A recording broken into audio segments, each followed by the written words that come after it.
হরে কৃষ্ণ প্রভু, আপনারা এই গাছ জড়িয়ে ধরে আছেন কেন?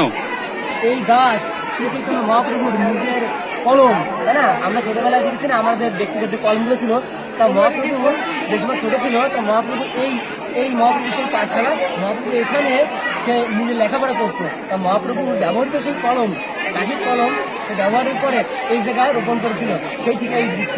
সেই বৃক্ষ মানে মহাপ্রভুর হাতে লাগানো সেই বীজ, সেখান থেকে সেই বৃক্ষ হয়েছে। আপনারা দেখতে পাচ্ছেন স্বয়ং ভগবান শ্রী চৈতন্য মহাপ্রভু যেই কৃপা দয়াল সাগর, তিনি কিন্তু সেই গাছ রোপণ করে দিয়ে গেছিলেন। দেখছেন প্রভুরা মাতাজিরা মানে ভক্তবৃন্দরা সেই গাছ কিন্তু জড়িয়ে ধরে আছে তার কৃপা পাওয়ার জন্য, তাই তো প্রভু? হরে কৃষ্ণ। তো আপনারা যারা যারা নবদ্বীপ পরিক্রমায় আসবেন বিদ্যা লাভ করার জন্য প্রভু কিছু বলেন। অবশ্যই মহাপ্রভুর মানে হাতে যে কলম দিয়ে তিনি লেখাপড়া করতেন, সেই বৃক্ষ, যেটার মাধ্যমে আমরা পারমাত্মিক বিদ্যা লাভ করতে পারবো। হরি বল, হরি বল, জয় হরে কৃষ্ণ।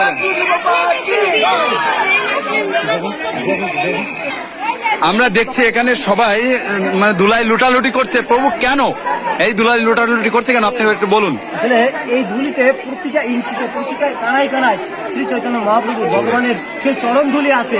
ভক্তরা সবাই কাছে মহাপ্রভু ভগবানের চরণ ধুলি তাদের অঙ্গে মারছে, আর এই চরণ ধুলির দ্বারা এবং এই বৃক্ষের দ্বারা আমরা আমাদের বিদ্যা অর্জন করতে পারি, আমাদের জ্ঞান অর্জন করতে পারি। তাই সবাই ভক্তরা মহাপ্রভুর কাছে জ্ঞান মানে বিদ্যা ভিক্ষার জন্য এই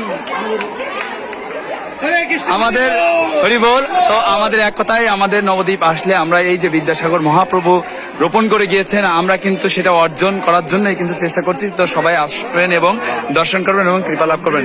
হরে কৃষ্ণ, হরি বল। এটা হচ্ছে সেই মহাপ্রভুর পাঠশালা, যেখানে মহাপ্রভু সেই সার্বভৌমকে বিদ্যা দান করেছিলেন এবং সার্বভৌম বিদ্যা অর্জন করেছিলেন। তো আপনারা সবাই আসবেন এবং বিদ্যা অর্জন করার জন্য, মহাপ্রভুর কৃপা লাভ করার জন্য একবার হলেও আসবেন। কি বলেন মাতাজি? হরি বল, হরি বল। ভিডিওটা একটু